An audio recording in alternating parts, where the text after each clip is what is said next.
মাশাআল্লাহ, অনেক দিন পর আমার শ্রদ্ধেয় ছোট ভাই হাফেজ মোহাম্মদ আবিরের সাথে দেখা হলো, আমার সাইফুল ইসলাম ভাইয়ের সাথে।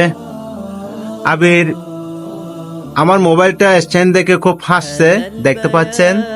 ওর হাসিটা দেখে মাশাআল্লাহ খুব সুন্দর। পাশাপাশি আমার সাইফুল ভাই খুব মুগ্ধ হয়ে তার দিকে চেয়ে আছে। আবির, তুমি একটু দাঁড়াও, তুমি একটু বসো, উঠে বসো। হ্যাঁ, তুমি লজ্জা পেও না। তুমি কেমন আছো ভাই? অনেকদিন পর আসলে তুমি, তাই তুমি কি খাবে এখন? তুমি একজন কোরআনে হাফেজ হয়ে তোমাকে আমি কি খাওয়াতে পারি বলো? বলো কি খাওয়াতে পারি? আজকে এশার নামাজ তোমার পিছিয়ে পড়া হলো, যেহেতু জামাতে নামাজটা পড়তে পারি নাই। আমার আবির ভাইয়ের সাথে জামাতে এশার নামাজ আদায় করেছে আলহামদুলিল্লাহ। ভাইয়ের কণ্ঠ কিন্তু খুব সুন্দর মাশাআল্লাহ।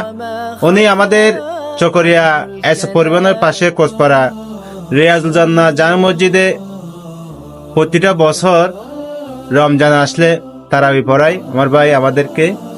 মাশাআল্লাহ, কণ্ঠ খুব সুন্দর। তাই আবিরকে আমি কি খাওয়াতে পারি সেটা তুমি বলো ভাইয়া। তুমি যেটা খাও সেটা আমি তোমার খাওয়াবো। তুমি কি খেতে চাও বলো?